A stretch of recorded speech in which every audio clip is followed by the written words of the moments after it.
Guntur Congress party committee సమావేశం నిర్వహించారు. ఈ సమావేశంలో పీసీసీ వర్కింగ్ ప్రెసిడెంట్ మస్తాన్ వలి మాట్లాడుతూ అమరావతి రాజధానిగా ఉండాలని, ఒకే రాష్ట్రం ఒకే రాజధాని ఉండాలని అన్నారు. శివరాత్రి పర్వదిన సందర్భంగా బహిరంగ సభను వాయిదా వేయడం జరిగిందని తెలిపారు. జగన్ చేసిన అరాచకాలను, అక్రమాలను ఎండగట్టే ప్రయత్నం జరుగుతుందని తెలియజేశారు. కమిటీ గుంటూరులో తీసుకున్నటువంటి భారీ బహిరంగ సభ ఒక ప్రాధాన్యత కలిగినటువంటి అంశం. అమరావతి రాజధానిగా ఉండాలి, ఒకే రాజధానిగా ఉండాలని, అట్లానే రాష్ట్ర పునర్విభజన అంశాలు అనేటటువంటిది ఈ రాష్ట్రానికి అపర సంజీవినిగా ఉండేటటువంటి అంశాలని గుంటూరు బహిరంగ సభలో తీసుకోవటం జరిగింది.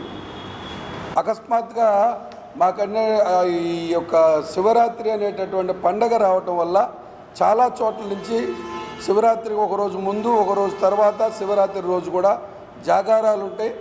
ఆ యొక్క దానికి సంబంధించినటువంటి ఆ పండగ ప్రాధాన్యతకు సంబంధించినటువంటి దానిలో ప్రజలందరూ కూడా ఎక్కువ మోతాదులో చాలా పెద్ద పండగ కాబట్టి ఉన్న శివరాత్రి, దానివల్ల పెద్ద పెద్ద నాయకులు తీసుకొచ్చేటటువంటి క్రమంలో శివరాత్రి అనేటటువంటి పండగ ప్రాధాన్యత ఉంది కాబట్టి ఈ యొక్క కార్యక్రమాన్ని మేము అనుకున్న స్థాయిలో నిర్వహించాలి అంటే అన్ని రకాల ప్రజల్ని దీంట్లో తీసుకురావాలనేటటువంటి ఆలోచనతో ఉన్నటువంటి పరిస్థితిలో ఈ పండగ యొక్క దృష్టిలో పెట్టుకొని, ప్రజల యొక్క మనోభావాలను దృష్టిలో పెట్టుకొని ఈ కార్యక్రమాన్ని వాయిదా వేయటం జరిగింది.